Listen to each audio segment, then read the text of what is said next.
The rain in Portland is never just rain. It is a persistent, grey shroud that clings to your skin, seeping through layers of wool and regret until it finds the marrow of your bones. I sat on a damp piece of cardboard that had once held a flat-screen television, a luxury for someone else, while the Willamette River churned a muddy brown just a few feet away.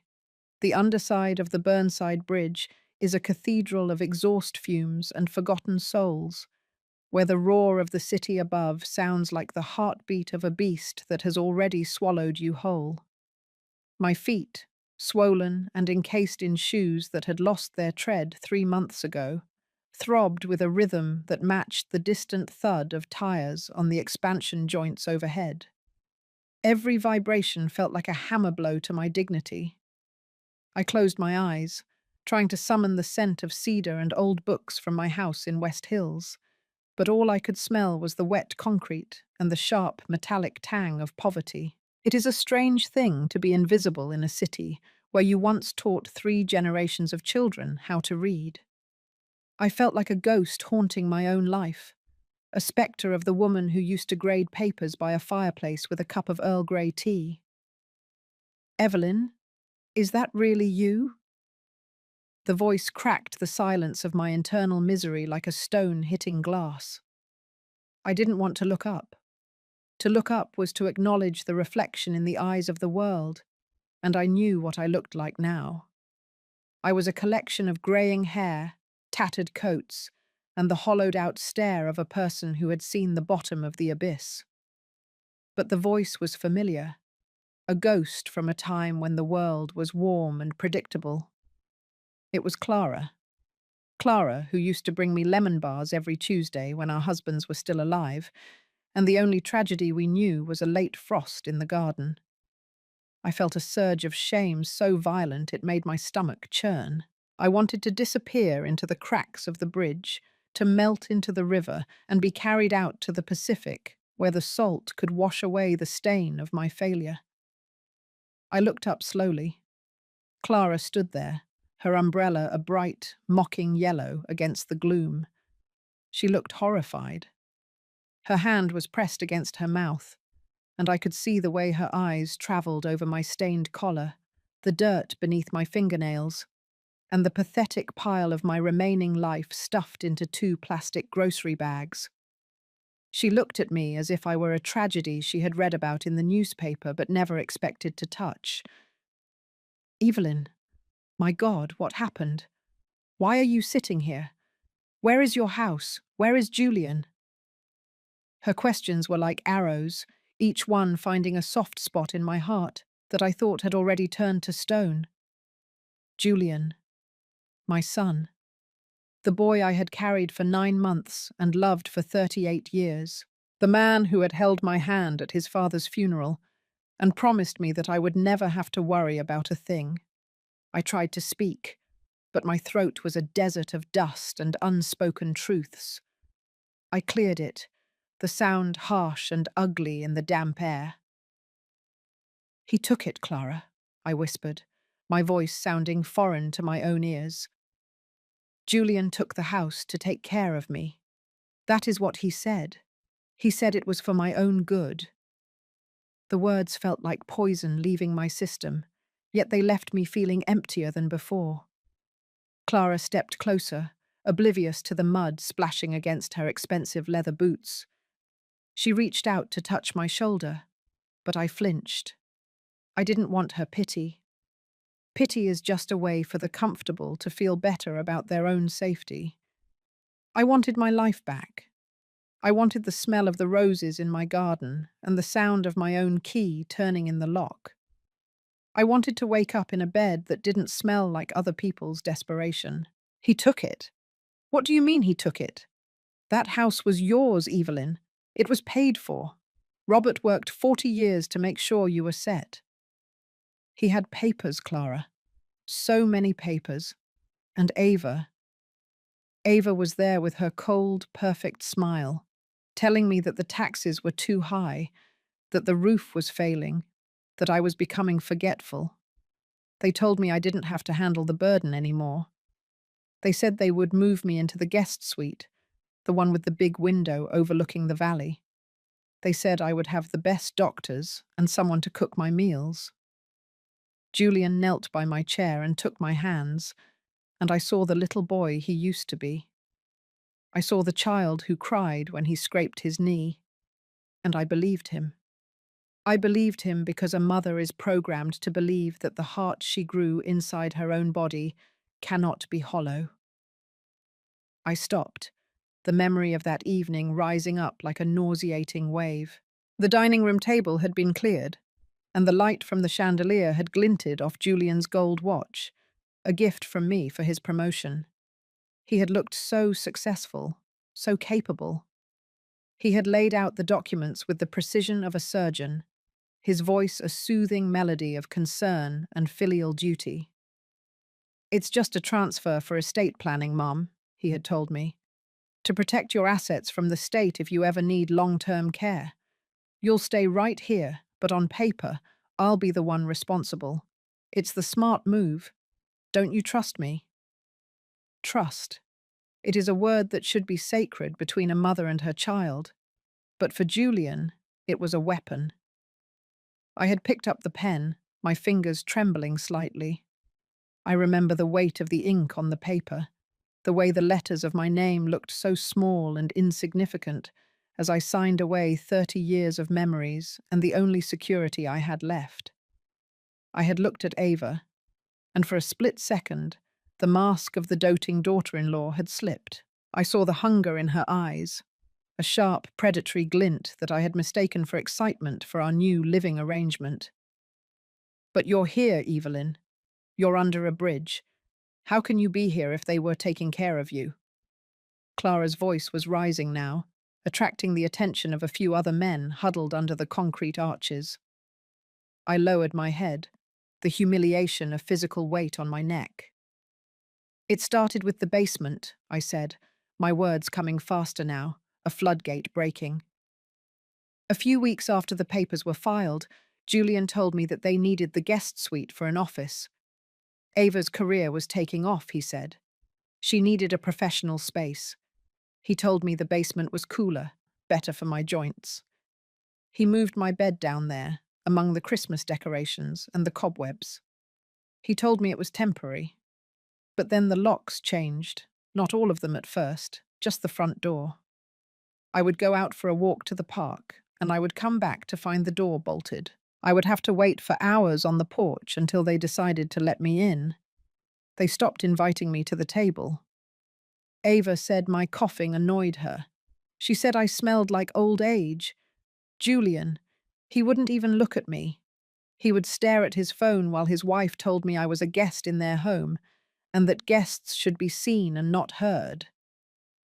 I could see the fury radiating off Clara. It was a clean, sharp anger that I was too exhausted to feel myself. I was just tired. I was tired of the cold, tired of the rain, and tired of the silence that had become my only companion. The night they threw me out, it was raining just like this, I continued, the memory fractured and sharp. Julian came down to the basement.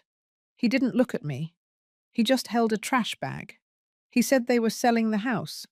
He said they had found a buyer who offered $2 million, cash. I asked him where I was supposed to go, and he told me that he had looked into some places, but they were all too expensive. He told me that I had been a drain on their finances for long enough. He said, "Mom, you always told me to be a man of action. I'm doing what's best for my family now." And then he led me to the door. He gave me my coat and those 2 bags, and he closed the door. I heard the deadbolt click. It was the loudest sound I have ever heard. I walked until my feet bled, Clara. I walked until I couldn't remember the way home because the home I knew didn't exist anymore.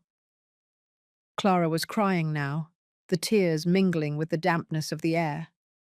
She dropped her umbrella and reached down, pulling me up from the cardboard. My joints screamed in protest, a cacophony of pain that nearly made me lose consciousness. I felt her strength, her solid, living warmth against my tattered sleeves. "You are coming with me, Evelyn. Right now. We are getting you out of this cold. We are getting you food and a hot bath, and then we are going to call someone. This is not the end. I don't care what Julian thinks he did. You are not a ghost, and you are not going to die under a bridge." I let her lead me away from the concrete arches, away from the smell of the river and the roar of the beast.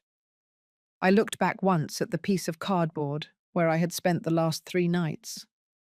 It looked so small, a tiny island of brown in a sea of grey. I thought about Julian, probably sitting in a warm restaurant right now, ordering a steak and a bottle of wine with the money he had stolen from my life. I thought about the way he used to call me Mummy when he had a nightmare, and I wondered when the boy I loved had been replaced by the man who could leave his mother to freeze in the dark. As we walked toward Clara's car, the rain intensified, turning the world into a blur of light and water. I felt a flicker of something in my chest, a tiny spark that wasn't just the cold. It was the beginning of a realization. Julian thought he had erased me.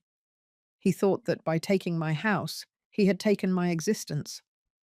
But as I felt the warmth of the car's heater hit my face, I knew he was wrong.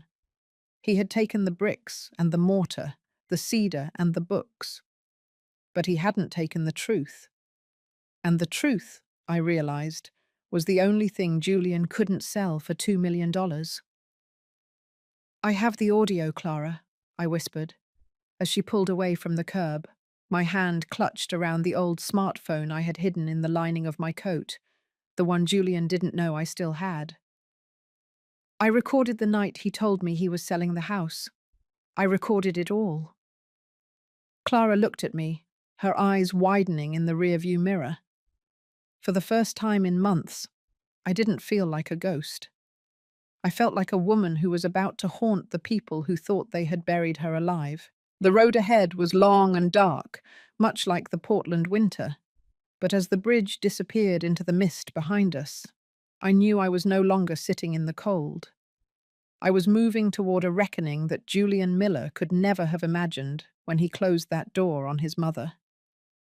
I leaned my head against the cool glass of the window, watching the city lights smear into long golden streaks. My mind was a whirlpool of images: Julian's first steps on the lawn of the West Hills house, the way Robert used to laugh when the sprinkler hit him, and then the image of that deadbolt sliding into place. The betrayal was a physical weight, a stone in my stomach that refused to be digested. Julian had gambled everything on the idea that I was too weak, too old, and too ashamed to fight back. He had counted on the stigma of homelessness to keep me quiet, believing that his mother would rather rot in obscurity than let the world know her son was a monster. He had underestimated the one thing he had never been able to control: my capacity for endurance. I had survived the loss of my husband, the loss of my career, and the slow, agonizing erosion of my family. Being under that bridge hadn't broken me. It had merely stripped away everything that wasn't essential. "We'll get a lawyer, Evelyn," Clara said, her voice firm as she navigated the slick streets. "The best one in the city. I have some money put aside, and Robert's brother still has connections at the firm on Fifth Avenue. They won't know what hit them." I didn't answer. I couldn't. I was busy cataloguing the items Julian had thrown away: the quilt my mother had made, the silver spoons from my grandmother, the photo albums that held the only evidence that we were ever a happy family. Those things were gone, likely sold at some estate auction or tossed into a dumpster to make room for Ava's minimalist decor. The thought of a stranger sleeping in my bed, looking out my window, made me feel a fresh surge of nausea. But as Clara turned the car onto her quiet, tree-lined street, I felt a different sensation. It was the return of my name. I wasn't the guest anymore. I wasn't the cough or the smell. I was Evelyn Miller, and I was coming home, even if home was a place I had to rebuild from the ashes of my son's greed. We pulled into Clara's driveway, and she helped me out of the car. The house was a small bungalow, the porch light casting a warm, inviting glow on the wet pavement. It was a humble place compared to the mansion Julian had stolen, but to me, it looked like a palace. I stood there for a moment, letting the rain wash over me one last time before stepping inside. I looked up at the grey Portland sky and thought of the thousands of people still under those bridges, people who didn't have a Clara, people whose sons had also decided they were no longer worth the cost of a room. My heart went out to them, but my mind was focused on the battle ahead. I had spent my life teaching children that every story has a beginning, a middle, and an end. Julian had written my beginning and my middle, but I was the one who was going to write the final chapter. And it wasn't going to be a tragedy, it was going to be a lesson. Inside, the air was thick with the scent of lavender and cinnamon. Clara led me to the bathroom, her hands gentle as she helped me peel off my wet, grimy layers. I caught a glimpse of myself in the mirror and didn't look away this time. I looked at the wrinkles, the grey hair, the hollow cheeks. I looked at the woman Julian had tried to destroy. I saw the pain, yes, but I also saw something else. I saw the eyes of a teacher who had seen it all and wasn't afraid of a bully, even if that bully was her own son. "Go on," Clara whispered, handing me a plush, white towel. "Take as long as you need. I'm going to make us some soup." I stepped into the shower, and as the hot water hit my skin, I let out a sound that was half sob, half laugh. The dirt of the bridge washed down the drain, a dark swirl of failure and filth. I scrubbed my skin until it was red, wanting to be clean, needing to be whole. I thought of the audio recording on my phone, the digital ghost of Julian's cruelty. It was my only weapon, a tiny piece of light in a very dark world. Julian thought he was a master of real estate, but he had forgotten the most important rule of any transaction. Never underestimate the person who has nothing left to lose. I closed my eyes and let the steam fill my lungs, preparing myself for the war that was coming. I was Evelyn Miller, and I was no longer invisible. The steam from the hot shower had filled the small bathroom, but it couldn't touch the deep, ancient chill that had settled into my bones under the Burnside Bridge. I wrapped myself in the plush white towel Clara had given me, but my skin felt like it didn't belong to me anymore. It felt like a rented garment, worn out and stained by the world's indifference. I stared at the fogged-up mirror, and for a moment I saw the ghost of the West Hills house in the swirling white vapor. I could almost smell the mahogany polish and the faint scent of rain-dampened earth from the garden. That house wasn't just a structure of wood and stone, it was the physical manifestation of Robert's love, of 40 years of shared breakfasts, and of the quiet, steady rhythm of a life well lived. Now it was a crime scene, though no yellow tape marked its boundaries. The crime hadn't been committed with a knife or a gun, but with a fountain pen and a smile that I had once believed was my greatest achievement as a mother. I closed my eyes, and the memory of that evening rushed back with the force of a tidal wave. It was a Tuesday in September, the air crisp with the first hints of autumn. Julian had come over with Ava, carrying a bottle of expensive Chardonnay and a leather portfolio that looked too heavy for a casual visit. I had spent the afternoon baking a pot roast, the kitchen filled with the warm, savoury aroma of home. I remember the way the light caught the dust motes dancing in the air of the dining room, a room that had seen Julian's first birthday, his high school graduation party, and the sombre wake we held for Robert. I had polished the silver, wanting everything to be perfect for my son. I didn't know then that I was preparing a feast for my own executioners. "Mum, you look tired," Julian had said, his voice dripping with a concern that I now recognize as a carefully rehearsed script. He had stood behind my chair, his hands resting on my shoulders. I had leaned back into his touch, feeling a surge of pride. My son, the successful realtor, the man who knew the value of every square inch of this city. I thought he was protecting me. I thought he was the fortress Robert had promised he would be. "The house is a lot, Evelyn," Ava had added, her voice smooth and cool, like silk over a blade. She sat across from me, her perfect manicure clicking against the stem of her wine glass. Julian was looking at the tax assessments today. They've tripled in 5 years. And that leak in the roof? The estimate was $10,000 just to patch it. "We hate seeing you stressed like this. You should be enjoying your retirement, traveling, visiting museums, not worrying about plumbing and property taxes." I had looked around the room, at the crown molding Robert had installed himself, at the height marks on the doorframe where Julian had grown from a toddler into a man. "I like taking care of it," I had whispered, but my voice sounded small even to me. "It keeps me busy. It keeps me close to your father." Julian had sat down then, leaning in close, his eyes wide and earnest. This was the Julian I knew, or thought I knew. The boy who used to bring me dandelions and promised to build me a castle. "We want to make sure you're protected, Mum. If anything happens to you, the state could take this house to pay for medical bills. But if we transfer it into a trust now, if you put it in my name, it's safe. It stays in the family. You stay here, exactly as you are. But I handle the headaches. I'll pay the taxes. I'll hire the contractors. You'll just be the queen of the manor, without the crown of thorns." He had opened the portfolio then. The pages were crisp, the legalese dense and intimidating. I am a teacher, a woman of letters, but those documents were written in a language designed to obscure the truth. I looked for the word eviction, but it wasn't there.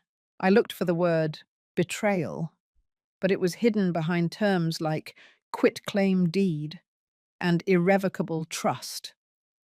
"Are you sure, Julian?" I had asked, my heart hammering against my ribs.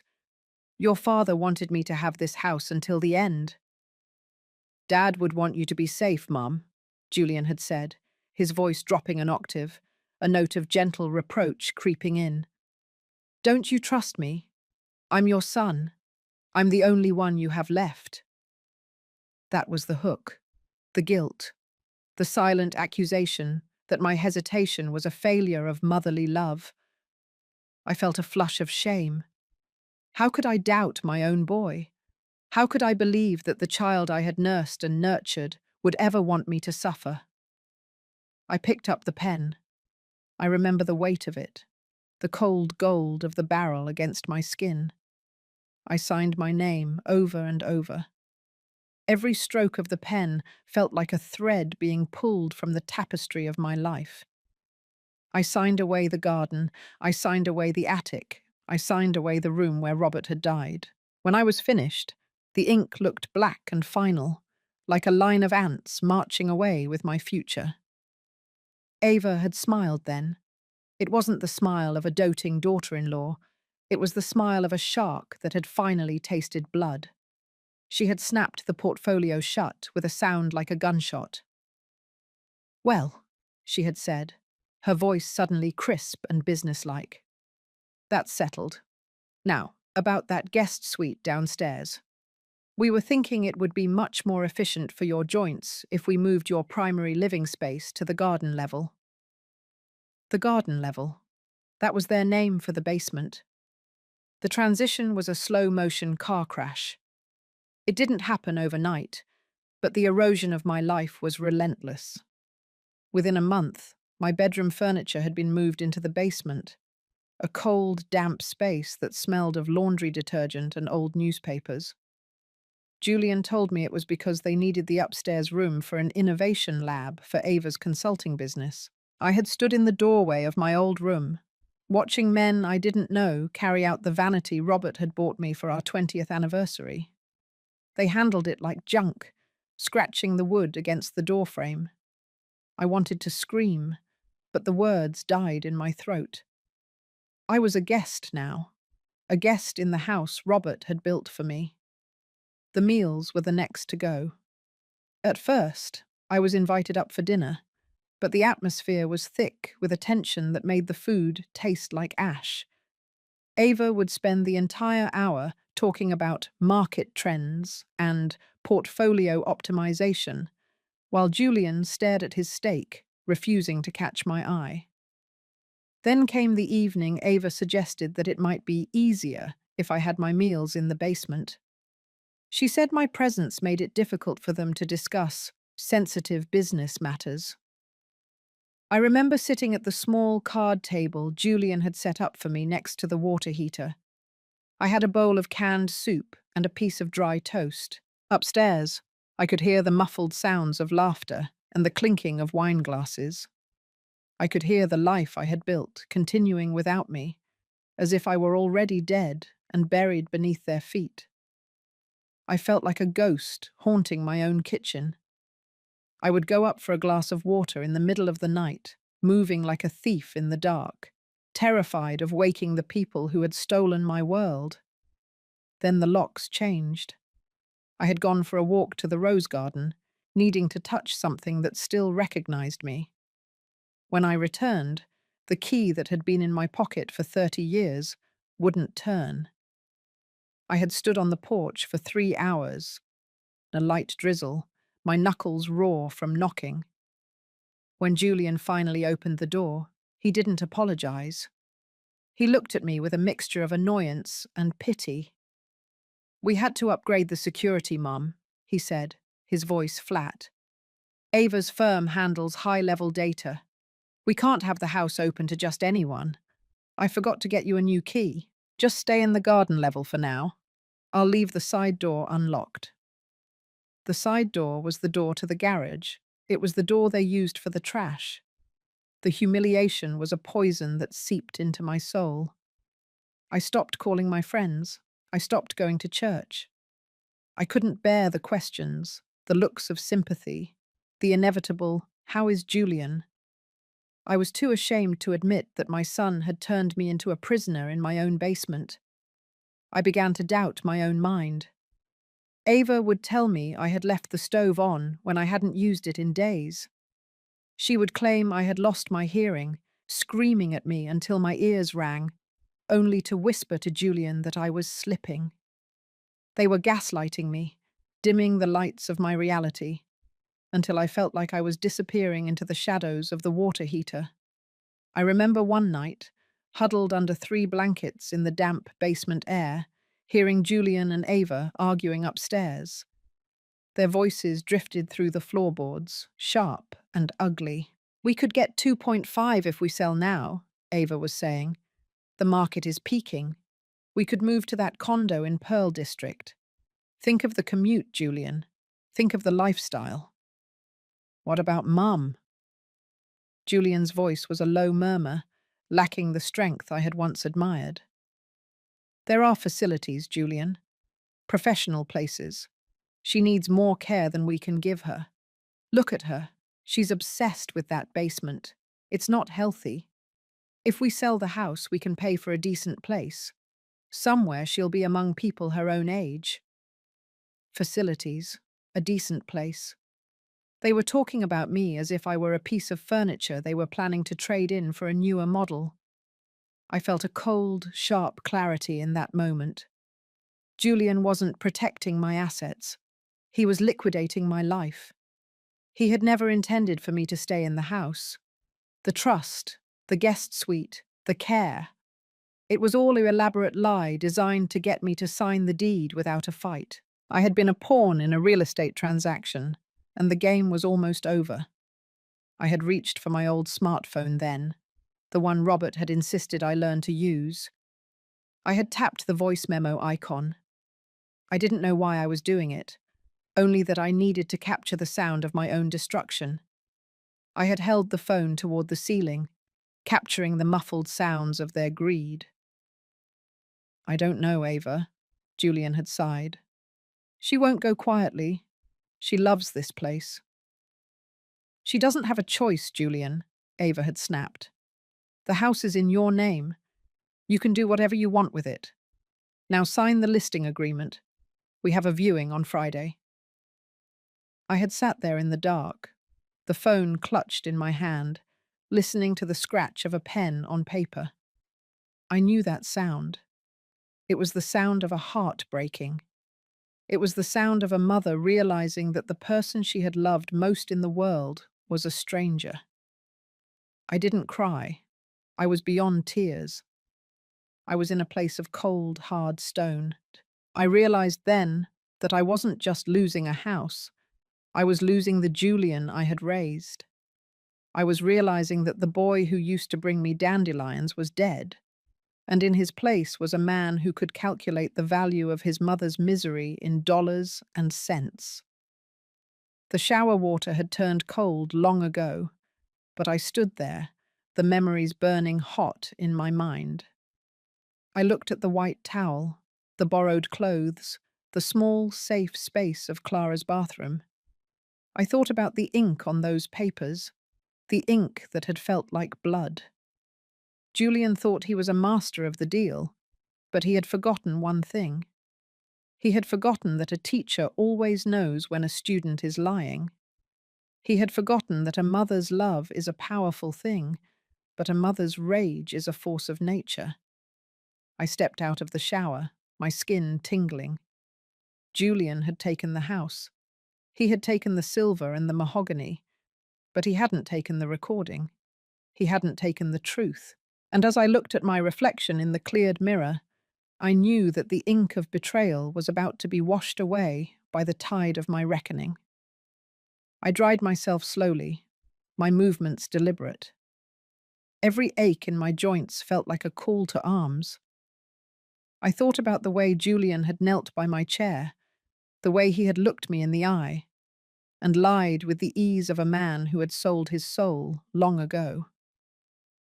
I thought about Ava's perfect smile and her predatory eyes.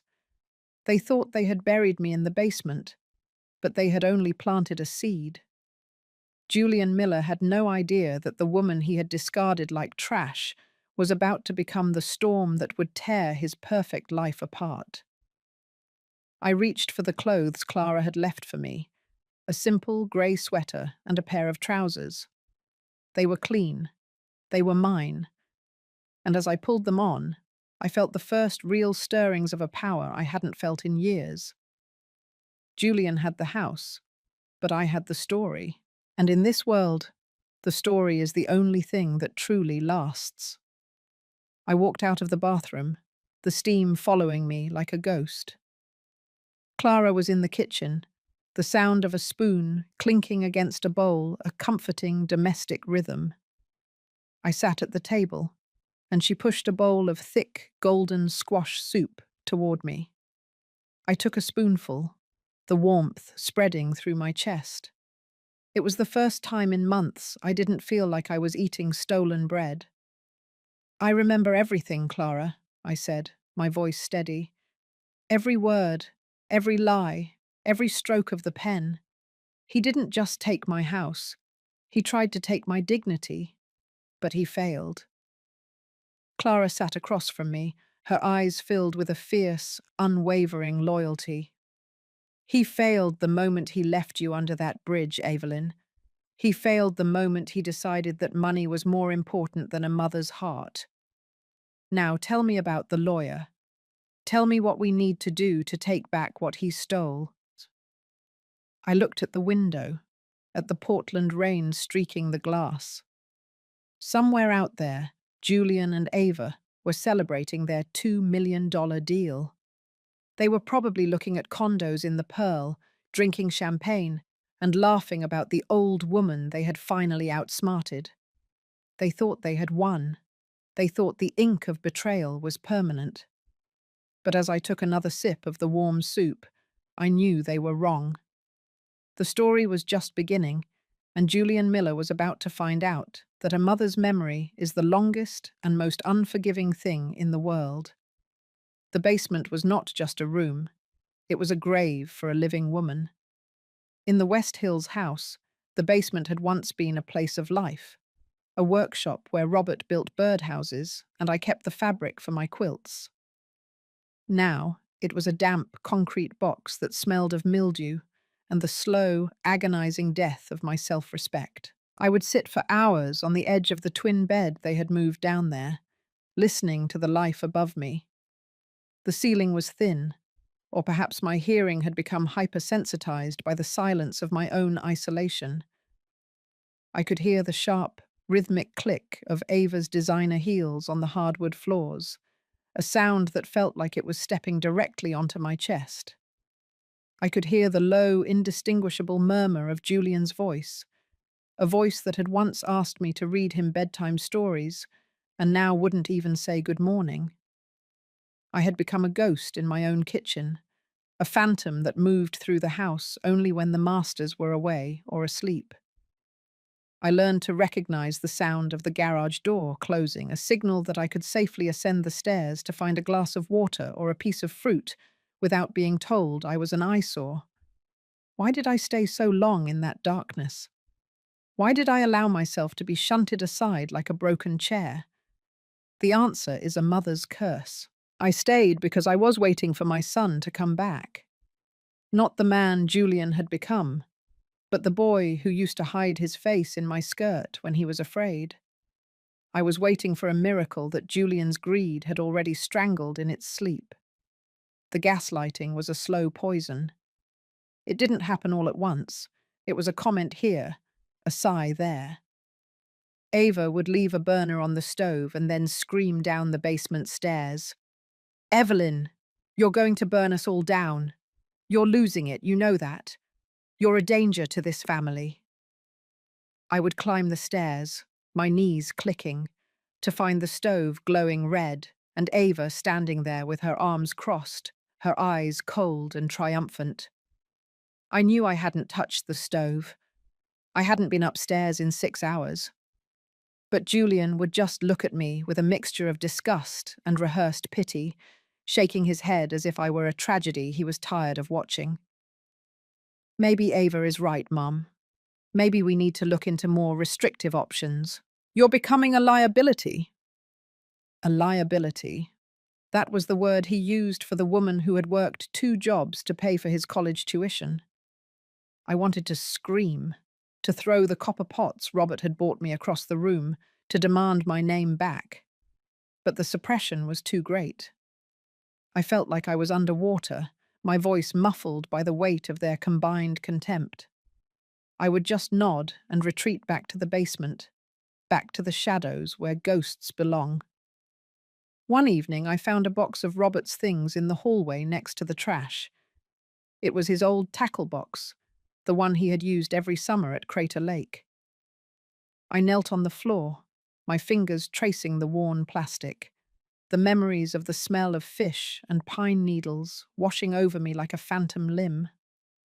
I opened it and saw the lures he had hand-tied, the small, colourful feathers he had worked on with so much patience. I felt a sob catch in my throat, a raw, jagged thing. This was all I had left of the man who had loved me, and it was being discarded as refuse. Ava walked into the hallway then, her phone pressed to her ear. She didn't even stop.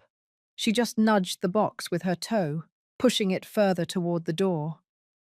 "Julian, the junk removal guys are coming at 8 tomorrow," she said into the phone, her voice as sharp as a razor. "Make sure the old lady doesn't dig anything back out. It's all clutter. Everything in this house is clutter now." Clutter. 40 years of marriage, 40 years of raising a child, 40 years of building a legacy, all reduced to a word that means something to be thrown away. I took one of the lures, a small blue one with silver tinsel, and hid it in the pocket of my cardigan. It was the only piece of Robert I saved that night. I sat in the basement and held that lure until the hooks bit into my palm, but I didn't feel the pain. I didn't feel anything. I was entering the stage of absolute coldness. I realized then that they weren't just taking the house. They were systematically erasing every trace that I had ever existed. They were clearing the stage for their new life, a life built on the bones of my sacrifice. I looked at the basement walls, the grey concrete that seemed to be closing in, and I felt a strange, terrifying calm. I was at the bottom of the U-curve, in the deepest part of the shadow. I was no longer a mother. I was a problem to be solved, an obstacle to be removed from the path of a $2 million real estate deal. The final night came without warning. It was a Monday, the rain hammering against the small, dirt-streaked basement window that looked out at the ankles of the world.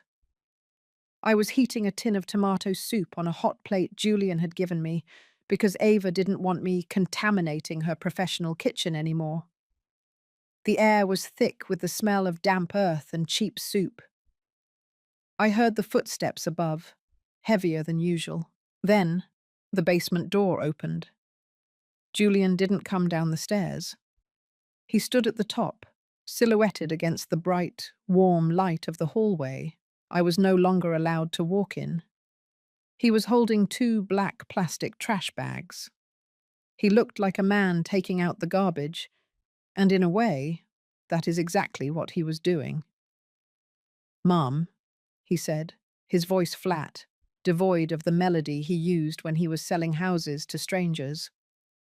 "We've sold the place. The new owners want a quick close. They're moving in on Thursday." I stood up, the small plastic spoon in my hand, feeling like a toy. "Thursday? Julian, where am I supposed to go? You said you said this was my home. You said the trust was to protect me." "The trust has been liquidated, Mum. The house is sold. Ava and I are moving to the Pearl tomorrow. We found a nice place, but it's only 2 bedrooms. There just isn't room. We looked into some senior living communities, but your assets are tied up in the debt Julian had to pay off from the business. There isn't enough for a deposit." I felt the soup turn to lead in my stomach. The debt he was talking about was the gambling losses I had overheard them whispering about months ago. He hadn't just stolen my house. He had gambled away the money from the sale before the ink was even dry on the deed. He was a thief, and a reckless one at that. "So where am I supposed to go, Julian? Tell me. Look at me and tell me." He finally looked down the stairs. For a second, just a second, I saw a flicker of the boy who used to be afraid of the dark. But then his jaw tightened, the mask of the cold, successful professional sliding back into place. He threw the 2 trash bags down the stairs. They landed with a heavy thud on the concrete floor. "Your things are in there, Mum. Most of the other stuff. We had to clear it out for the staging. I'm sorry, but this is how it has to be. I've put a few $100s in an envelope in the side pocket of your coat. It'll get you through a few nights at a motel until you can figure things out. You were always so independent, right? You always told me that Millers don't ask for handouts." The cruelty of using my own words of encouragement against me was the final blow. I didn't cry. I didn't beg. I stood there in the grey light of the basement and watched my son walk away. I heard the door close, and then the sound that will haunt me until the day I die, the click of the deadbolt. He hadn't just asked me to leave. He had locked me out of the past.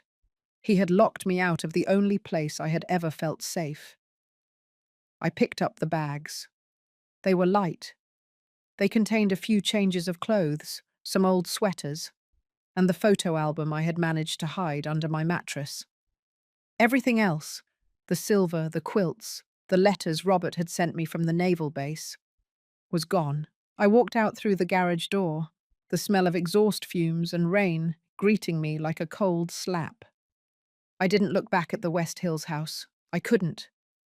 I knew that if I looked back, The memory of what it used to be would kill me before the rain did. I walked down the steep hills of Portland, the water soaking through my thin cardigan within minutes. My shoes, which Julian had once told me were perfectly fine for an old woman, were thin and offered no protection against the slick, cold pavement. I walked until the lights of the mansions faded and the grey, industrial sprawl of the city began. I walked until I reached the Burnside Bridge. I didn't know why I went there. Maybe it was because the bridge looked like the only thing in the city that was as broken and exposed as I was. I found a piece of cardboard and sat down. The concrete was freezing, a relentless, unyielding cold that seemed to suck the very life out of me. I sat there and watched the river, the dark water flowing toward an ocean I would never see. I thought about the night Julian was born. It had been a long labor, a night of fire and pain. When they finally put him in my arms, I had whispered to him that I would never let anything hurt him. I had promised him the world. I had spent 38 years keeping that promise, shielding him from the cold, feeding his dreams with the fuel of my own hard work. And this was the return. This was the interest on my investment. 2 plastic trash bags and a piece of cardboard under a bridge. The suppression I felt was absolute. I wasn't just hungry or cold. I was hollow. I felt like I had been hollowed out by a giant spoon, leaving only a thin shell of a woman behind. I sat in the silence of the city, a silence that was louder than the roar of the traffic above. I thought about the lure in my pocket, the tiny silver tinsel. It was the only thing I had that still had Robert's touch on it. I gripped it until the hook drew blood, and for the first time in hours, I felt a flicker of something. It wasn't pain. It was a cold, sharp realization. Julian hadn't just taken my house. He had murdered the woman I used to be. The Evelyn Miller who believed in the sanctity of family, the woman who thought a son's love was a permanent thing. She was dead. She had died the moment that deadbolt clicked. What was left sitting under the bridge was someone else. Someone colder. Someone who had seen the bottom of the abyss and realized that there was nothing left to fear. I looked up at the grey Portland sky, the rain stinging my eyes, and I didn't feel like a victim anymore. I felt like a witness. I was the witness to the ultimate betrayal. I was the ghost in the kitchen that had finally been cast out, but ghosts don't stay in the shadows forever. They come back to haunt the living.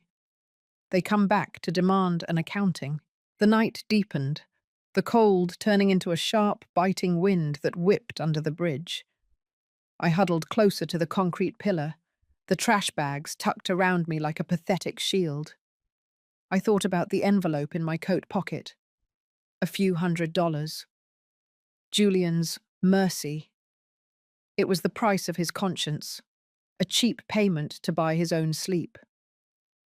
I reached into my pocket and touched the envelope, but I didn't open it. I didn't want his money. Every dollar in that envelope was a piece of my soul that he had sold. I sat there, the ghost of a woman, while the city of Portland moved around me, oblivious to the tragedy under its feet. I realized then that my son had made a mistake. He thought that by taking everything, he had left me with nothing. But he had forgotten that when you have nothing, you have the truth. And the truth is the most dangerous thing in the world for a man like Julian Miller. I looked at the dark water of the river and felt a strange, icy resolve. The U-curve had hit the bottom. There was nowhere left to go but up or out into the dark. And as the rain continued to fall, I knew I wasn't going out into the dark. I was going to find a way to make the light shine on the man who had locked his mother in the basement. I lay my head against the cold concrete, my eyes fixed on a single, distant street lamp. The silence was no longer heavy. It was expectant. I was waiting for the morning not because I thought it would be better, but because I knew it would be the first day of a new world, a world where I was no longer a mother, but a survivor, a world where Julian Miller would eventually have to look into the eyes of the ghost he had created and realize that he hadn't won a real estate deal. He had lost his soul. The wind howled through the bridge's structure, a mournful sound that echoed the scream I was keeping locked inside. I thought about the photo album in the bag, the pictures of Julian's first steps, his first tooth, his wedding day. I realized I would never look at them again. They were lies. They were pictures of a dream that had turned into a nightmare. I closed my eyes and let the cold take me, a deep, numbing sleep that was the only mercy the bridge had to offer. I was the ghost in the kitchen, and I was finally ready to stop haunting the past and start haunting the man who had sold it. Clara's house felt too quiet, the kind of silence that has a weight to it, like a blanket that is just a bit too heavy. I sat by the window in her guest room, watching the Portland rain smear the world into a grey, unrecognizable blur. For 3 days, I had done nothing but sleep and eat the small, careful meals she placed in front of me. Every time I woke up, my first instinct was to look for the concrete pillars of the Burnside Bridge, to brace my body for the damp cold that had become my only constant. When I saw the floral wallpaper and the soft glow of a lamp instead, I felt a surge of panic so sharp it nearly took my breath away. Safety felt like an intrusion, a foreign language I had forgotten how to speak. I was a 68-year-old woman who had been discarded like a broken toy, and the softness of a real bed felt like a mockery of the life I had lost.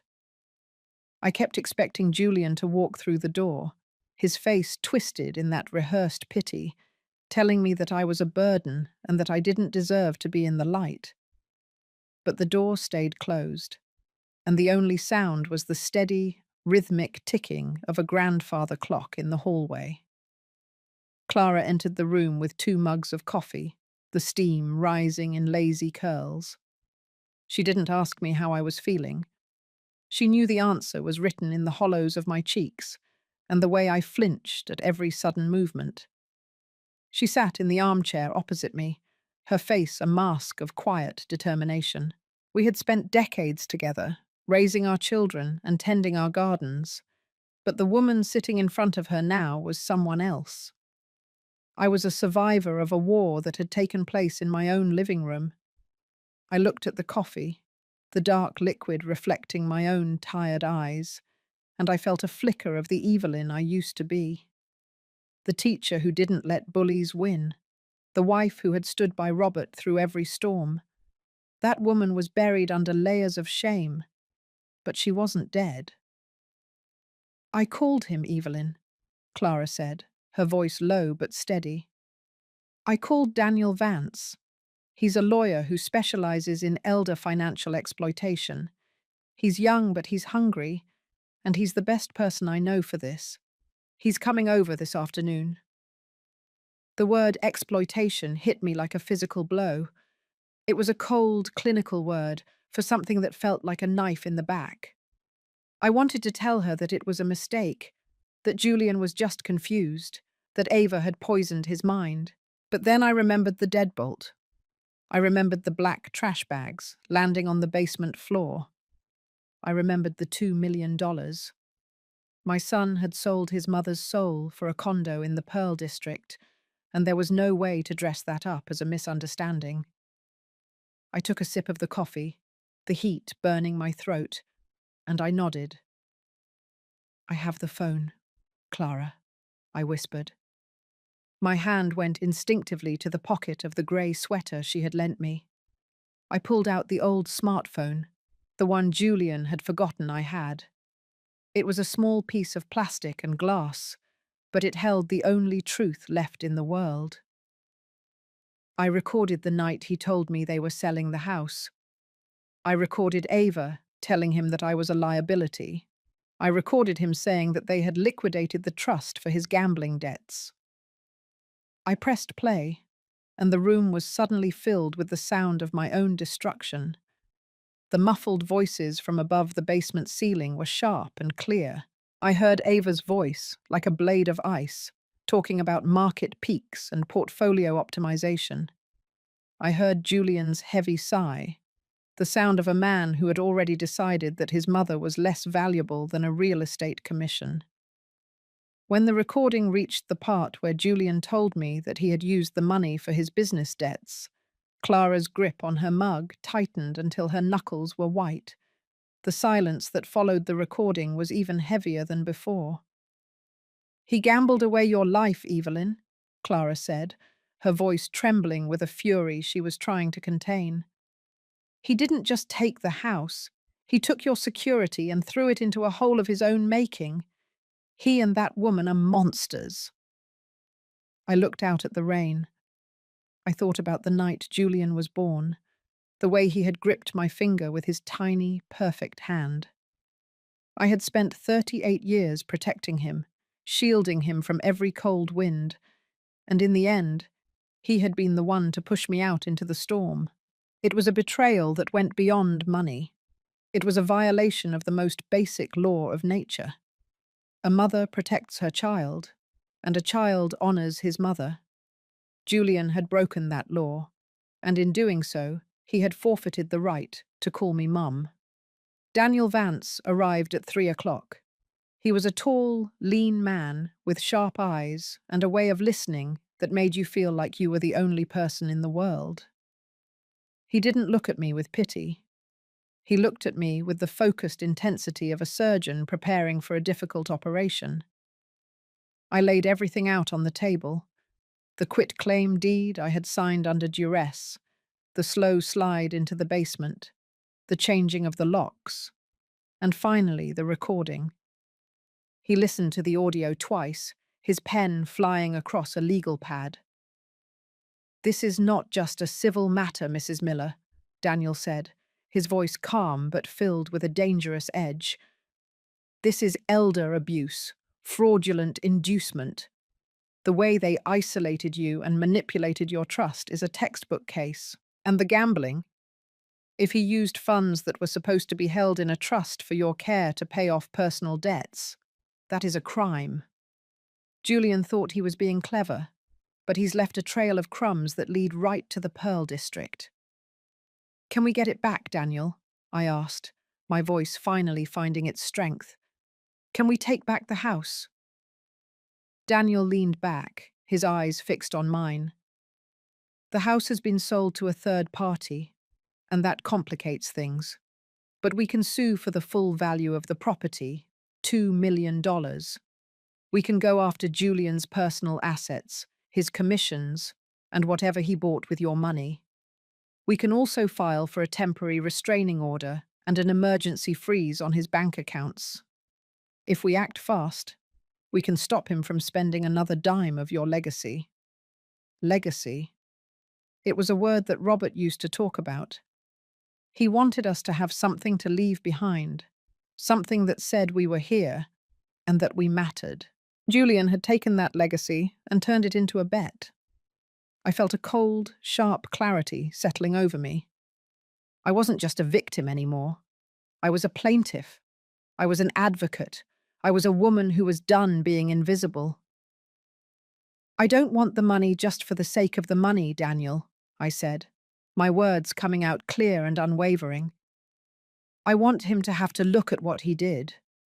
I want Ava to realize that the old woman she tried to bury in the basement isn't going away. I want my name back." "We'll get your name back, Evelyn," Daniel promised. "We'll get your life back too." The next few days were a blur of activity. Daniel worked out of Clara's living room, surrounded by piles of documents and the constant chime of incoming emails. I spent my time going through the trash bags Julian had given me. I found the photo album, the edges curled from the dampness of the basement. I flipped through those pages, seeing the faces of people who had been dead for years. And then I saw the pictures of Julian. Julian at 5, Julian at 10, Julian on his wedding day. I took a pair of scissors and I cut him out of every single photograph. I didn't do it with anger. I did it with a quiet, surgical precision. I was removing the tumor from my memory. I was realizing that the boy in these pictures didn't exist anymore, and the man who had replaced him didn't deserve a place in my history. When I was finished, the floor was covered in tiny, jagged pieces of my son's face. I swept them into a pile and threw them into the kitchen trash.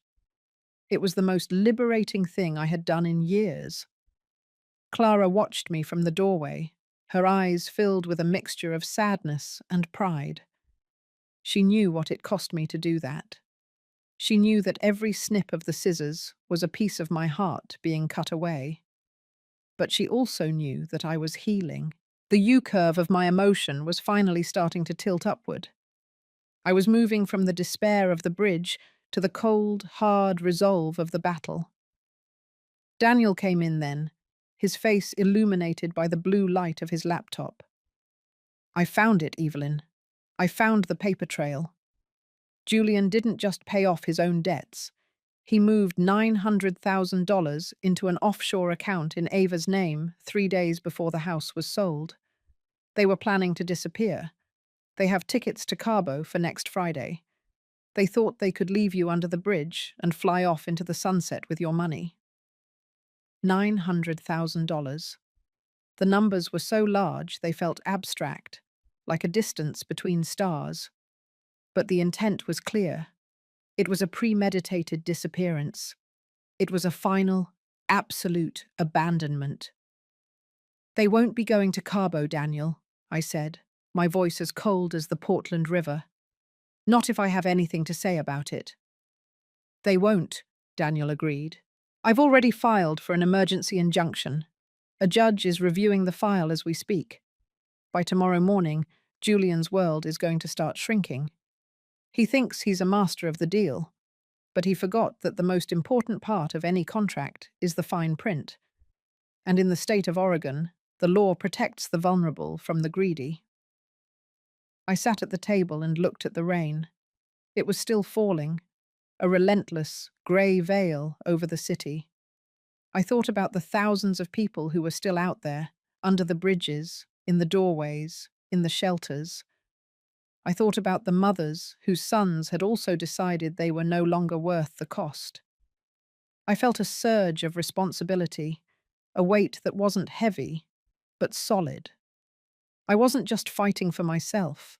I was fighting for every person who had been made to feel like they were clutter. I was fighting for the dignity that Julian had tried to throw away in a black plastic bag. That night, I didn't sleep in a state of fear. I slept in a state of preparation. I dreamed of the West Hills house, but it wasn't a nightmare anymore. In the dream, I was standing on the porch, and the roses were in full bloom, their scent thick and sweet in the air. I was holding a key, a heavy silver key that felt warm in my hand. I walked up to the front door and I turned the lock. The click wasn't the sound of a deadbolt closing me out. It was the sound of a door opening. I walked inside and the house was filled with light, a bright, blinding light that washed away the shadows of the basement. I woke up at dawn. The first light of morning filtered through Clara's curtains, and I knew that the dream was a prophecy. Clara was already in the kitchen, the scent of fresh coffee, a comforting, domestic anchor. I walked in and sat down, and for the first time in months, I felt hungry. I ate a piece of toast, the crunch of the bread, a solid, real thing. I looked at Clara, and I saw the woman who had saved me. "Thank you, Clara," I said, my voice thick with emotion. "Thank you for not looking away." "That's what friends do, Evelyn," she said, her hand reaching out to squeeze mine. "We carry each other when the road gets too steep." "Now, are you ready?" Daniel called. The injunction was granted. The freeze is in effect. Julian and Ava are about to find out that their credit cards aren't working. I felt a small, grim smile touch my lips. It was the first time I had smiled in a long time. It felt strange, like my face was learning a new language, but it felt good. It felt right. "I'm ready," I said. "Let's go and get my life back." We spent the afternoon in Daniel's office on Fifth Avenue. The office was all glass and steel, a high, airy place that felt like it was above the clouds. We sat around a conference table, and Daniel showed us the strategy. We were going to file a civil suit for elder abuse and fraud. We were going to notify the district attorney's office about the gambling debts and the offshore accounts. We were going to make it impossible for Julian to hide. "He'll try to settle," Daniel warned. "He'll offer you a fraction of the money. He'll cry and say he's sorry. He'll use the boy you raised against the woman you've become. You have to be ready for that, Evelyn." "I am ready," I said. "He's not the boy I raised anymore. He's a stranger who shares my DNA. The boy I raised wouldn't have let his mother walk down the hill in the rain with her life in trash bags. The boy I raised is gone, and I've already mourned him." Daniel nodded, a flash of respect in his eyes. "Good. Then we have them. They've already been served. Julian tried to call the firm 10 times in the last hour. He's panicking. He's realizing that the old woman under the bridge was actually the one holding all the cards." I looked out the window at the city of Portland. The rain had stopped, and for a split second, a ray of sunlight broke through the clouds, illuminating the white peaks of the mountains in the distance. It was a beautiful sight, a reminder that the world was larger than my pain.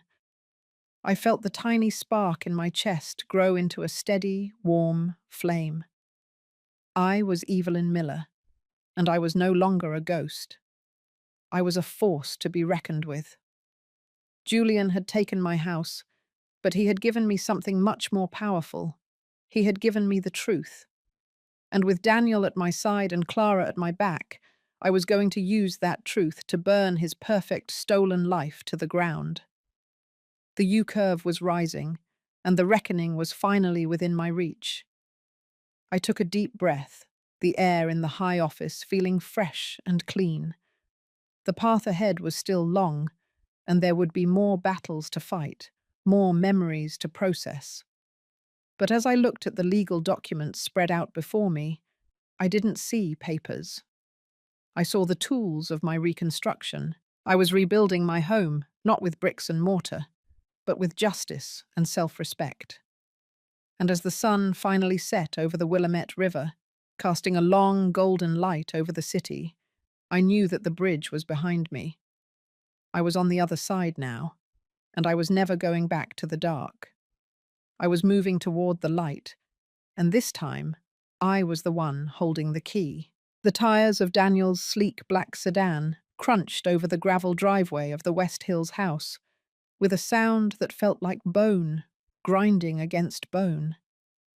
I sat in the back seat, my fingers digging into the leather upholstery until my knuckles turned a ghostly white. This was the driveway where I had taught Julian how to ride a bike, the same path where Robert and I had walked hand in hand every evening for 4 decades.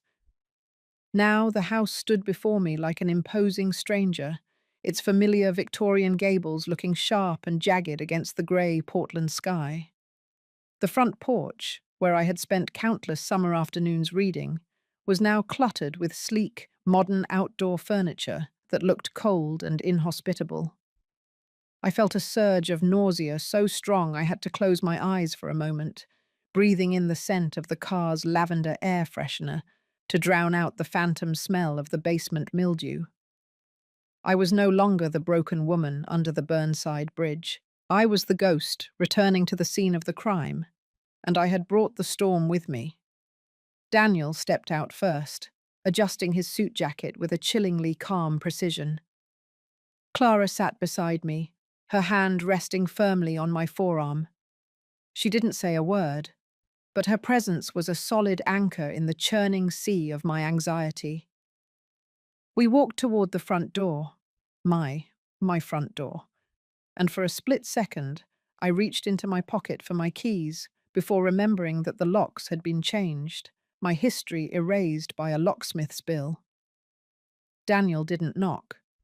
He pressed the doorbell, the chime echoing through the house with a hollow, mocking sweetness. We waited. The silence was heavy, broken only by the steady drip of rain from the overflowing gutters. Then, the sound of the deadbolt sliding back, the same sound that had been my death knell a week ago, cut through the air.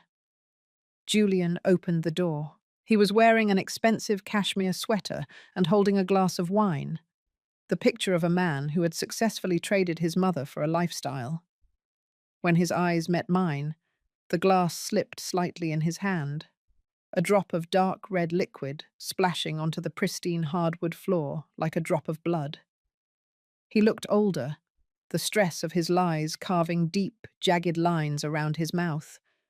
Behind him I could see Ava, her hair perfectly coiffed, her eyes narrowing with a predatory sharpest as she realized who was standing on her doorstep. "Mum?" Julian's voice was a strangled whisper, a pathetic imitation of the son I used to know. "What are you doing here? We have a closing tomorrow. You shouldn't be here." "Actually, Mr. Miller," Daniel said, stepping forward and presenting a thick folder of legal documents, "Mrs. Miller has every right to be here.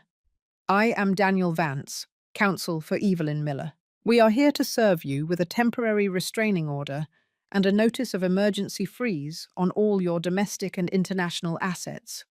We also have a court order for an immediate inspection of the premises."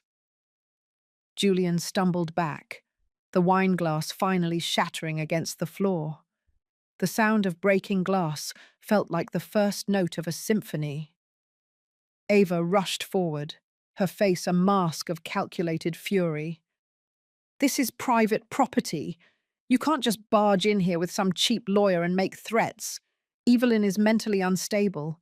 We have documentation." "You have forged documentation, Ava," I said, my voice coming out steady and cold, a sound that seemed to surprise even Julian. I stepped over the threshold, into the hallway that Robert had painted the summer before he died. "I'm not the woman you locked in the basement anymore. I've seen the abyss, and I'm not afraid of you. I know about the $900,000 in the Carbo account. I know about the gambling debts, and I have the recording of you telling Julian that I was a liability."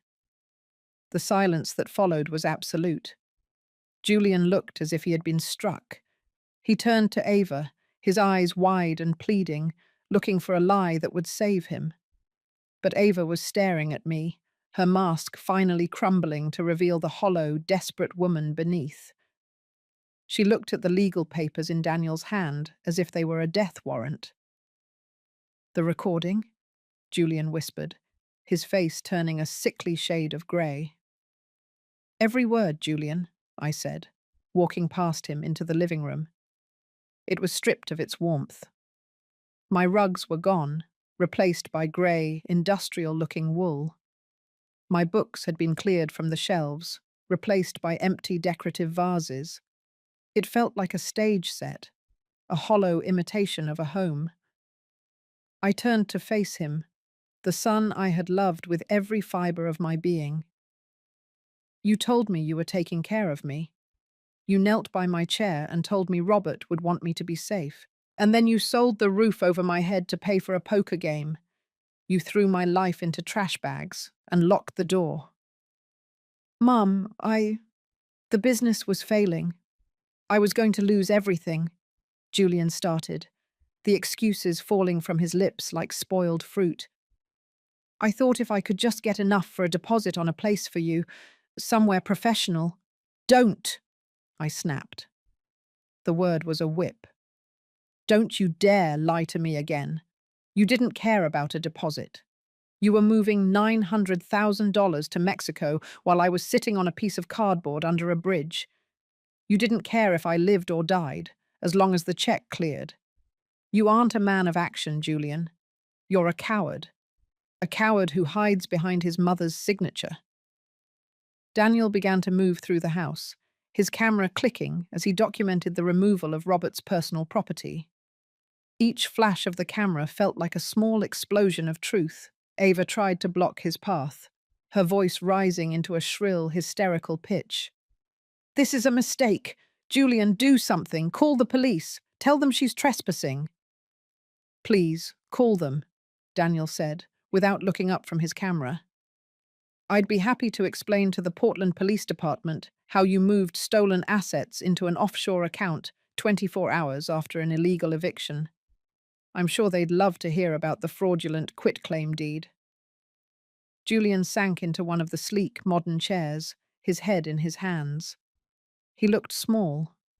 For the first time in years, I didn't feel the urge to go to him, to comfort him, to tell him that everything would be okay. I felt nothing but a cold, clinical detachment. I realized that the son I had raised had been dead for a long time, replaced by this hollow vessel of greed. I walked to the fireplace, my fingers tracing the mahogany mantel. I remembered the nights Robert and I had sat here, planning Julian's future, dreaming of the man he would become. We had built this house on a foundation of love and hard work, and Julian had tried to sell the very ground we stood on. "We're moving the cargo flight, Julian," Daniel said, standing in the center of the room. "The airport has been notified. Your passports are flagged. You aren't going anywhere except to a deposition. And Mrs. Miller is requesting an immediate audit of all estate transactions for the last 3 years. We suspect the embezzlement started long before the house was sold." Ava turned on Julian then, her voice a snarl of pure venom. "I told you we should have moved her to that facility in Idaho. I told you she was smarter than she looked. You're pathetic, Julian. You couldn't even handle one old woman." The betrayal in her voice was the final piece of the puzzle. Julian looked up at her, and for a second, I saw the realization dawn on him. He had sacrificed his mother for a woman who despised him. He had traded the only person who would have died for him for a partner who was already looking for the exit. It was a tragedy of his own making, a U-turn into a dead end. I walked over to the black trash bags sitting in the corner of the hallway. My bags. The bags Julian had thrown at me like I was garbage. I picked them up, the weight of my remaining life feeling light and insignificant. I looked at Julian one last time. "The closing isn't happening tomorrow, Julian," I said. "The title is clouded. The bank has been notified of the fraud. This house isn't yours to sell. It never was. It was a trust, and you violated it." "Where will you go?" Julian asked, his voice barely a whisper. "I'm going to Clara's," I said. "And then I'm going to find a way to make sure that the West Hills house stays in the hands of someone who understands that a home isn't an asset. It's a sanctuary. You've lost everything, Julian. Not because I took it, but because you threw it away for a dream that was never yours." I walked out of the house, my head held high. The rain was still falling, but it didn't feel cold anymore. It felt like a cleansing. I stepped onto the porch and looked at the roses. They were wild and overgrown, the way Robert had liked them. I knew that the battle was just beginning, that there would be years of court dates and depositions, that I might never get the full value of the house back. But as I sat in Daniel's car and watched the West Hills house disappear into the mist, I felt a surge of a power I hadn't known I possessed. I had faced the monster in the living room, and I had seen him for what he was, a hollow, frightened boy who had forgotten the value of a mother's heart. As we drove away, I looked at Clara. She was smiling, a small, fierce smile that mirrored my own. I reached into my pocket and touched the old smartphone. The recording was still there, the digital ghost of my son's betrayal. I realized then that Julian had been right about one thing. I was a liability. I was the liability that was going to cost him everything. I was the ghost that was finally coming home to roost. The U-curve of my emotion had reached its peak, I was no longer sitting in the shadow of the bridge. I was standing in the light of the truth, and for the first time in months, I could breathe. The reckoning had come, and Julian Miller was about to find out that the most expensive thing in the world is the debt you owe to the woman who gave you life. I leaned back against the seat, the hum of the car's engine a steady, comforting rhythm. I looked at my hands, the same hands that had signed the deed, the same hands that had been dirty from the bridge, and I saw that they were steady. I was Evelyn Miller. I was a teacher. I was a widow. And I was the woman who had survived her own son's greed to tell the story. We pulled up to Clara's house, and the warmth of the small bungalow greeted me like a physical embrace. I walked inside, and the smell of lavender was even stronger than before. I sat at the kitchen table, and Daniel joined us, his face tired but satisfied. "He'll be arrested within the week, Evelyn," Daniel said. "The embezzlement from the trust is a felony, and with Ava's offshore account, she's going down as an accomplice. They thought they were being clever, but they were just being sloppy. Greed makes people stupid." "I don't feel happy, Daniel," I said, the words surprising even me. "I don't feel like I've won a victory." "That's because you've lost a son, Evelyn," Clara said softly, her hand covering mine. "And that is a wound that no court order can heal. But you've won your freedom. You've won the right to be treated with dignity, and that is worth more than $2 million. I nodded, the truth of her words sinking in. I looked at the window, at the grey Portland sky, and I realized that the reckoning wasn't just about the money or the house. It was about the reclamation of my own soul. Julian had tried to turn me into a ghost, but he had only succeeded in stripping away everything that was unnecessary. I was left with the truth, and the truth was enough. I was no longer the woman under the bridge. I was the woman who had walked through the fire and come out the other side, and the man who had started the fire was the only one who was going to get burned. I picked up a pen from Clara's table, a simple plastic ballpoint pen. I felt its weight in my hand. It was a different weight than the gold fountain pen Julian had given me. It felt real. It felt honest. I reached for a piece of paper and I began to write. I wasn't writing a legal document or a letter of apology. I was writing the final chapter of my story. I was writing about the rain, the bridge, and the deadbolt. I was writing about the son I had lost and the woman I had found. And as I wrote, the ink flowed across the page, black and permanent, a testament to the fact that I was still here. Evelyn Miller was still here, and she was finally telling the truth. The courtroom was silent, a heavy, sterile silence that felt miles away from the damp, roaring darkness of the Burnside Bridge. I sat in the front row, wearing a dress Clara had found for me, a soft, charcoal wool that felt like a shield. I didn't look at Julian. I couldn't, not because I was afraid, but because I was tired of searching for a ghost. The man sitting at the defense table, his head bowed, his expensive cashmere sweater replaced by a cheap, wrinkled suit, was a stranger. He was the consequence of 1,000 small, greedy choices, a man who had sold his soul in increments until there was nothing left but a hollow shell.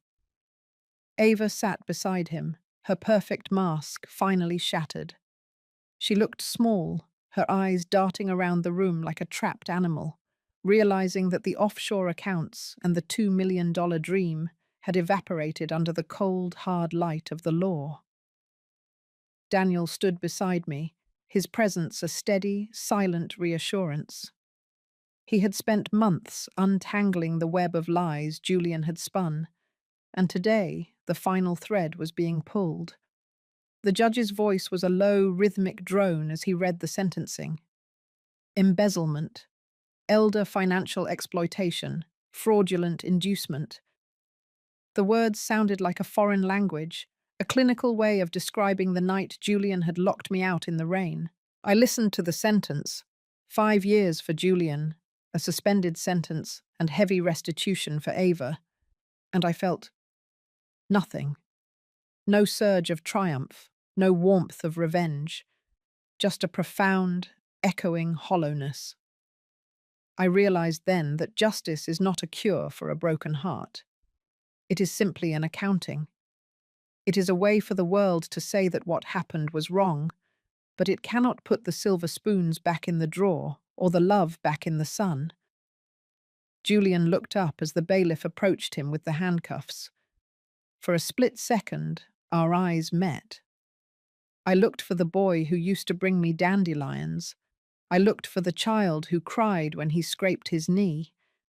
But all I saw was a man who was sorry he got caught, not sorry for what he had done. I looked away, and in that moment, the last cord of my motherly guilt snapped. We walked out of the courthouse and into the Portland spring.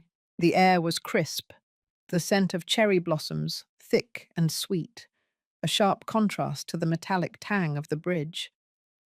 Clara took my arm, her grip firm and familiar.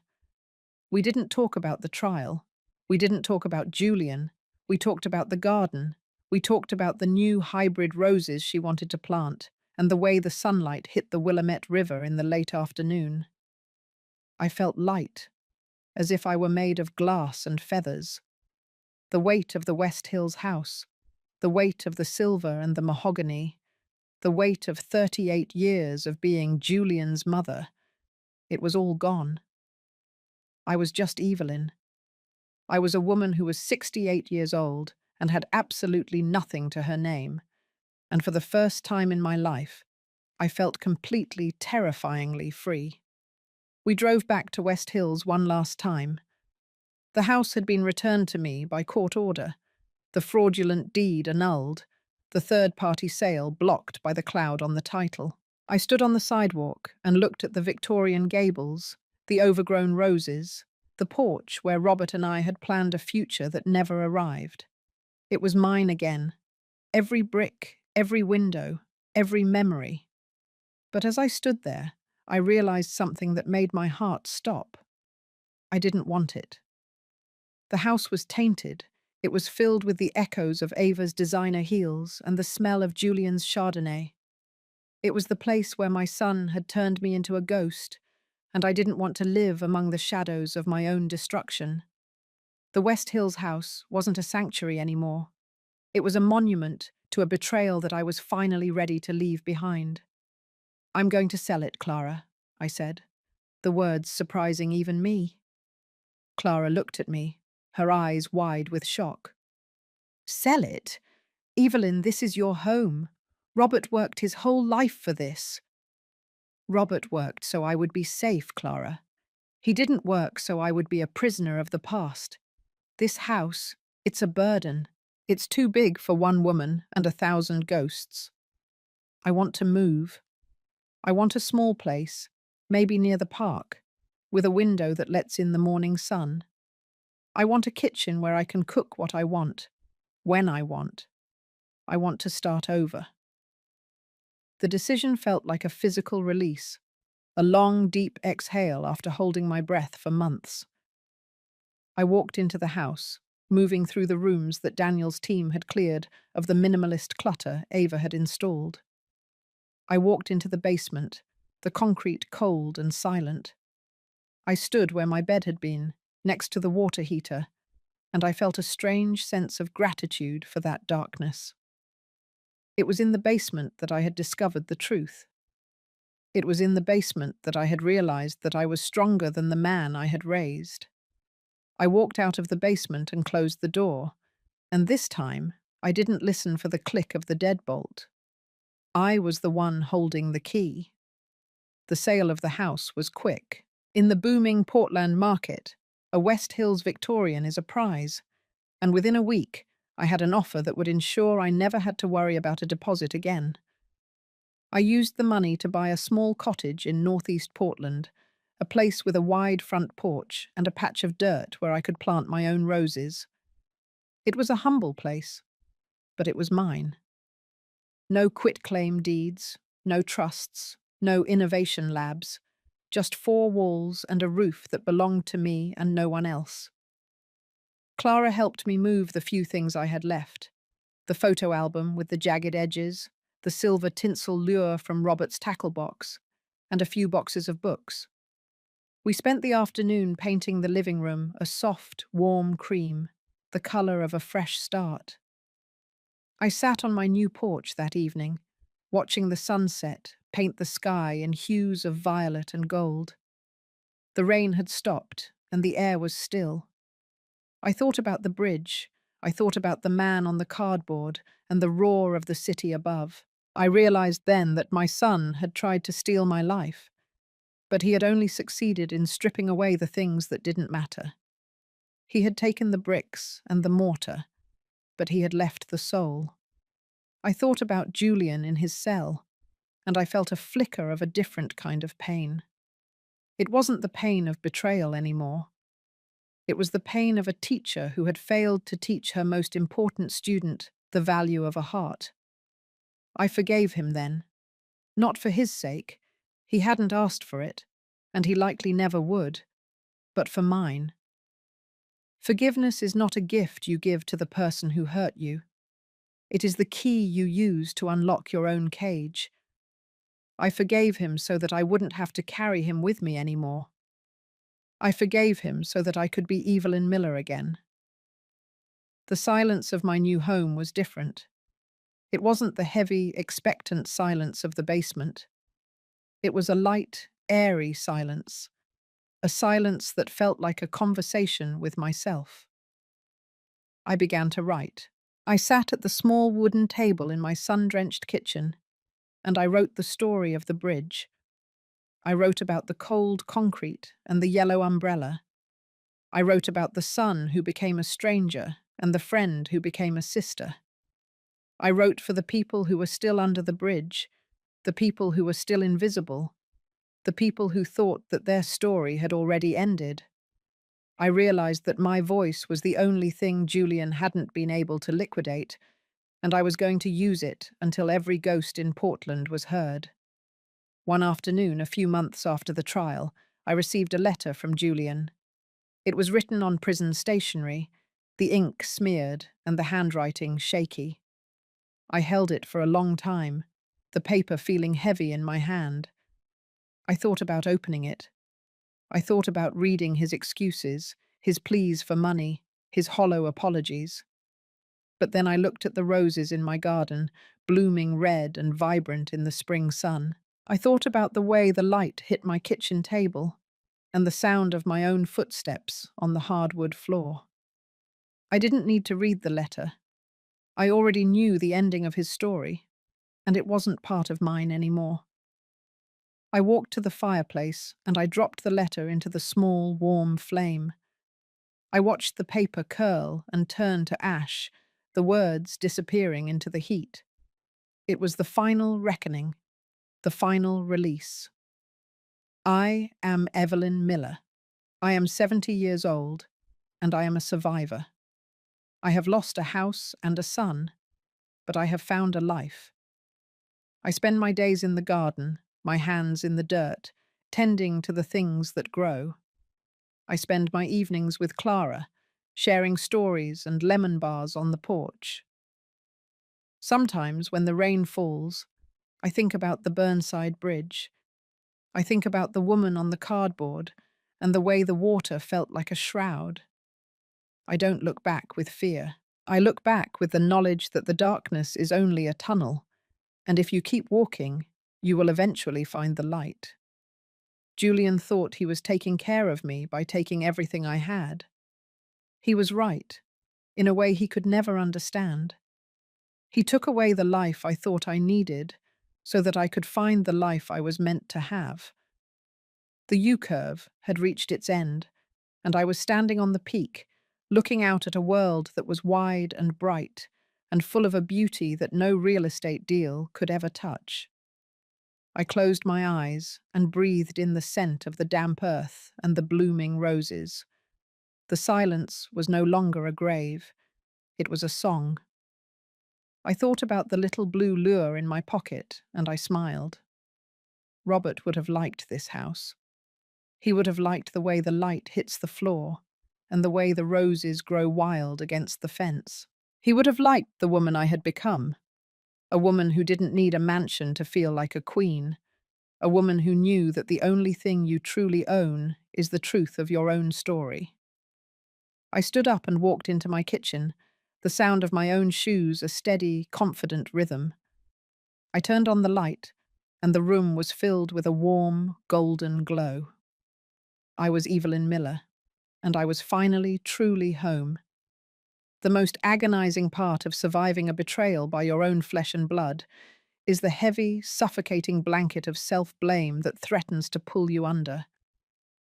I spent countless nights under the cold shadow of that bridge, wondering where I had failed as a mother, as if my love could have somehow mended the hollow spaces in my son's soul. But the true liberation began the moment I realized that his choices were never my burden to carry. They were his alone.